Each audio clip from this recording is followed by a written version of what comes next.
बच्चों, आज हम पढ़ेंगे कक्षा 7 सामाजिक अध्ययन के अंतर्गत हमारा पर्यावरण विषय का दूसरा पाठ, हमारी पृथ्वी के अंदर। आप यहाँ पर ध्यान दें, यह है आपका दूसरा पाठ, हमारी पृथ्वी के अंदर, इनसाइड आवर अर्थ। और हम आपको बता रहे हैं यहाँ पर प्रश्नों के उत्तर, अभ्यास प्रश्न उत्तर में। सबसे पहले हम बात करते हैं यहाँ पर पाठ के आंतरिक प्रश्न और उनके उत्तरों के बारे में।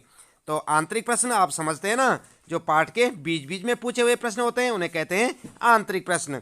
और पहला प्रश्न आपका, आप देख सकते हैं, निम्न प्रश्नों के उत्तर दीजिए। और क्या है यहाँ पर, पृथ्वी की 3 परतें क्या हैं। तो आपको देखने को मिलेगा ऐसा प्रश्न, पृथ्वी की 3 परतें क्या हैं और कौन कौन सी हैं 3 परतें।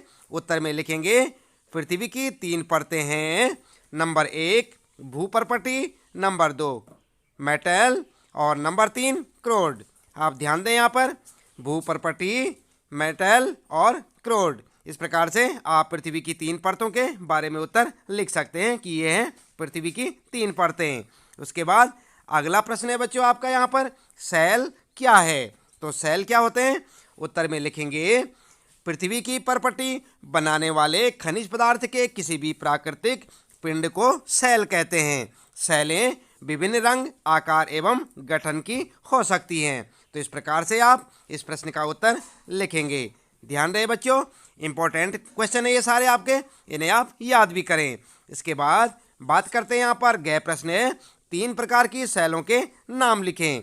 तो यहाँ पर लिखेंगे आप 3 प्रकार की सेलें, हेडिंग डालेंगे और लिखेंगे नंबर 1 आग्नेय सेल, नंबर 2 अवसादी सेल और नंबर 3 कायांतरित सेल। इसके बाद बच्चों अगला प्रश्न है आपका यहाँ पर, गय वाला प्रश्न है, वर्णभेदी और अंतर्भेदी सेल का निर्माण कैसे होता है। तो कैसे होता है, उत्तर में लिखेंगे आप वर्णभेदी आग्नेय सेल का निर्माण जब पृथ्वी पर ज्वालामुखी का उद्गार होता है, तब आग की तरह लाल द्रवित मैग्मा पृथ्वी के आंतरिक भाग से निकलकर सतह पर आता है। जब द्रवित लावा पृथ्वी की सतह पर आता है तो यह तेजी से ठंडा होकर ठोस बन जाता है। परपटी पर इस प्रकार से बने सेल को वर्णभेदी आग्नेय सेल कहते हैं। इनकी संरचना की बात करते हैं, इनकी संरचना बहुत महीन दानों वाली होती है। उदाहरण के लिए बेसाल्ट, और देख सकते हैं आप दक्कन पठार बेसाल्ट सेलों से बना हुआ है।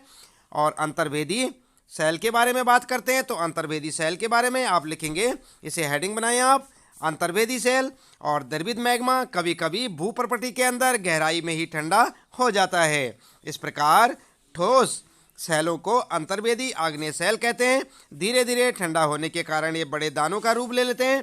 ग्रेनाइट ऐसे ही सेल का एक उदाहरण है। तो आप ध्यान दें बच्चों, यहाँ पर जो है इस प्रश्न के उत्तर में आप देख सकते हैं, ये गह वाला प्रश्न है कि वर्णभेदी और अंतर्भेदी सेल का निर्माण कैसे होता है। उत्तर में आप सबसे पहले लिखेंगे उत्तर में वर्णभेदी आग्नेय सेल का निर्माण, और यहाँ पर जो है आप एक हेडिंग डालेंगे। इसके बाद ये सब लिखेंगे आप यहाँ पर, और उसके बाद नंबर 2 पे लिखेंगे आप, यहाँ पर ध्यान दें, नंबर 2 पे लिखेंगे आग्नेय सेल, ये जो है अंतर्भेदी आग्नेय सेल, और यहाँ पर फिर हेडिंग डालेंगे, इसे लिखेंगे नंबर 2, और उसके बाद ये सब यहाँ पर लिखेंगे। इसके बाद बात करते हैं यहाँ पर अगला प्रश्न है बच्चों, सेल चक्र। सेल चक्र से आप क्या समझते हैं। तो उत्तर में लिखेंगे एक सेल से दूसरे सेल में परिवर्तन होने की प्रक्रिया को सेल चक्र कहते हैं। ध्यान दें आप, सेल चक्र से आप क्या समझते हैं, एक सेल से दूसरे सेल में परिवर्तन होने की प्रक्रिया को सेल चक्र कहते हैं। तो इस प्रकार से आप जो अपने इस प्रश्न का उत्तर लिख सकते हैं। इसके बाद बात करते हैं बच्चों, सेलों के क्या उपयोग हैं। तो देख लेना आप यहाँ पर प्रश्न, उत्तर में लिखेंगे सेलों के उपयोग और एक हेडिंग डालेंगे। उसके बाद लिखेंगे नंबर 1 2 3 करके। नंबर 1, सेलों से कई दुर्गों, किलों का निर्माण किया जा चुका है तथा भवन निर्माण में भी ये सहायक होते हैं। नंबर 2 लिखेंगे सड़क निर्माण में सहायक। और नंबर 3, विभिन्न खेलों के या विभिन्न खेलों में उपयोग। तो इस प्रकार से उपयोग लिखेंगे, यहाँ पर उपयोग नहीं लिखेंगे, उपयोग यहाँ पे इस प्रकार से लिखेंगे। तो आप ध्यान दें, नंबर 1 नंबर 2 3 करके लिखेंगे। और नंबर 1, सेलों से कई दुर्गों, किलों का निर्माण किया जा चुका है तथा भवन निर्माण में भी ये सहायक होते हैं। नंबर 2, सड़क निर्माण में सहायक। और विभिन्न खेलों में उपयोग। यहाँ पर ध्यान दें, आप उपयोग लिखेंगे बच्चों, उपयोग। और यहाँ पर जो है इसके बाद अगला प्रश्न है कायांतरित सेल क्या है। तो उत्तर में लिखेंगे, उत्तर लिखेंगे आग्नेय एवं अवसादी सेल उच्च ताप एवं दाब के कारण कायांतरित सेलों में परिवर्तित हो सकती हैं। उदाहरण के लिए चिकनी मिट्टी स्लेट में एवं चूना पत्थर संगमरमर में परिवर्तित हो जाता है। तो इस प्रकार से आप अपना उत्तर कायांतरित सेल के बारे में लिख सकते हैं। आप ध्यान दें बच्चों, जैसे जैसे यहाँ पर बताया गया है वैसे ही आप लिखें। और अगला है प्रश्न बच्चों, सही उत्तर चिन्हित कीजिए। तो इस प्रकार से सही का चिन्ह लगाना है आपने सही उत्तर पर। और क्या है यहाँ पर, द्रवित मैग्मा से बने सेल। तो यहाँ पर ये 3 ऑप्शन है आपके लिए, इन तीनों में से एक सही है। और कौन सा सही है, आग्नेय सेल। तो यहाँ पर आप सही का चिन्ह लगाएंगे, नंबर 1 वाला आग्नेय। और इसके बाद जो है ख वाला पढ़ते हैं। यहाँ पर पृथ्वी की सबसे भीतरी परत को क्या कहते हैं, पर्पटी, क्रोड या मेंटल। तो यहाँ पर आप क्या लिखेंगे, आप लिखेंगे क्रोड। ध्यान दें, आप क्रोड पे आप सही का चिन्ह लगाएंगे।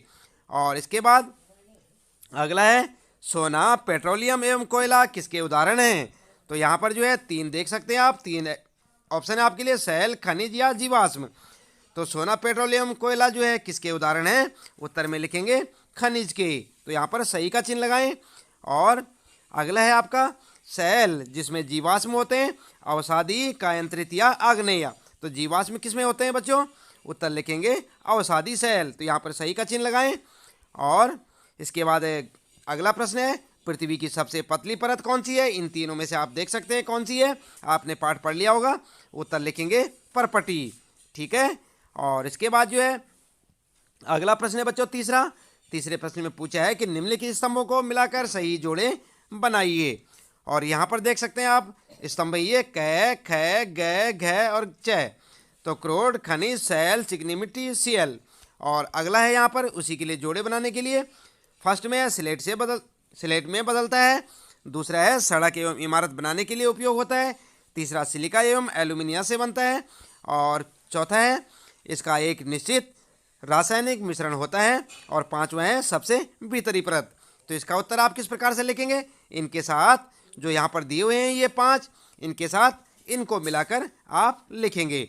तो कैसे लिखेंगे, उत्तर में आप इस प्रकार से लिखें। उत्तर आपका ऐसे रहेगा, क में लिखेंगे क्रोड, ख खनिज, सेल, चिकनी मिट्टी और सीएल। तो ये तो जो ऐसे ही लिखेंगे आप।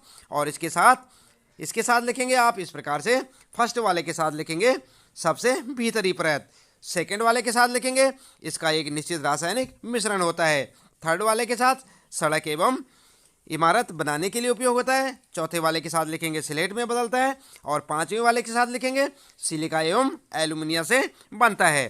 ठीक है, तो इस प्रकार से आप जो है इनके साथ मिलाकर इन्हें लिखेंगे। इसके बाद भी आप यहाँ पर लिख सकते हैं, चाहे तो यहाँ पर लिख सकते हैं आप, और चाहे तो अलग यहाँ से जो है यहाँ पर इस प्रकार से उत्तर दे सकते हैं आप। तो इन दोनों को इस प्रकार से आप उत्तर में लिखेंगे। देख रहे हैं ना आप यहाँ पर, एक बार फिर से देखें, उत्तर आप ऐसे लिखेंगे जैसे यहाँ पर लिखा हुआ है, बिल्कुल सेम टू सेम ऐसे लिखें बच्चों, और आपका उत्तर हो जाएगा। इसके बाद है अगला प्रश्न है बच्चों चौथा, कारण बताइए। और कारण बताइए में सबसे पहले है हम पृथ्वी के केंद्र तक नहीं जा सकते। तो इसका क्या कारण है, उत्तर लिखेंगे हम पृथ्वी के केंद्र में निम्न कारणों से नहीं जा सकते। और क्या कारण है, नंबर 1, पृथ्वी के केंद्र तक पहुंचने के लिए जो बिल्कुल असंभव है, आपको समुद्र की सतह पर 6000 किलोमीटर गहराई तक खोदना होगा। और दूसरा है पृथ्वी की सतह से नीचे जाने पर तापमान 1 सेंटीग्रेड प्रति 32 मीटर की दर से बढ़ता जाता है। और उसके बाद नंबर तीसरा कारण लिखेंगे पृथ्वी के केंद्रीय कोर तरल अवस्था में आग का गोला है एवं वहाँ का दाब भी बहुत अधिक है। ठीक है, तो इस प्रकार से आप जो है इसका कारण लिख सकते हैं कि हम पृथ्वी के केंद्र तक क्यों नहीं जा सकते, यह है इसका कारण, आप उत्तर में लिखें। और नंबर 2 है यहाँ पर प्रश्न है ख में, अवसादी सेल अवसाद से बनती है, तो कारण बताएं। तो कारण में क्या होगा, उत्तर लिखेंगे आप सेल लुढ़क कर, चटक कर तथा एक दूसरे से टकराकर छोटे छोटे टुकड़ों में टूट जाती है। इन छोटे कणों को अवसाद कहते हैं। ये अवसाद हवा, जल आदि के द्वारा एक स्थान से दूसरे स्थान पर पहुंचकर जमा कर दिए जाते हैं। ये अदृढ़ अवसाद दबकर एवं कठोर होकर सेल की परत बनाते हैं। इस प्रकार की सेलों को अवसादी सेल कहते हैं। उदाहरण के लिए बलुआ पत्थर रेत के दानों से बनता है। इन सेलों में पौधों, जानवरों एवं अन्य सूक्ष्म जीवाणु जो कभी इन सेलों पर रहे हैं के जीवाणु भी हो सकते हैं। तो इस प्रकार से आप जो एक ख का उत्तर लिख सकते हैं। बात करते हैं ग वाला है यहाँ पर कारण बताओ में। चूना पत्थर संगमरमर से में बदलता है। तो यहाँ पर जो है ध्यान दें आप, चूना पत्थर संगमरमर में बदलता है, कारण बताइए। उत्तर में लिखेंगे आप, चूना पत्थर एक अवसादी सेल है। अवसादी सेल उच्च ताप एवं दाब के कारण कायंत्रित सेलों में परिवर्तित हो सकती है। चूना पत्थर भी उच्च दाब एवं दाब के कारण संगमरमर में परिवर्तित हो जाता है। तो इस प्रकार से आप लिख सकते हैं। तो बच्चों ध्यान दें आप, इसी प्रश्न के साथ इस पाठ से संबंधित आपके सारे प्रश्न जो है यहाँ पर समाप्त होते हैं। आज हम पढ़ रहे थे कक्षा 7 सामाजिक अध्ययन के अंतर्गत हमारा पर्यावरण विषय का दूसरा पाठ, हमारी पृथ्वी के अंदर, और हमने आपको बताए इस पाठ से संबंधित प्रश्नों के उत्तर। तो उम्मीद है कि आपको अच्छे से समझ आए होंगे। मिलते हैं फिर अगले पाठ में, पाठ 3 में बच्चों। तब तक के लिए लेते हैं आपसे विदा।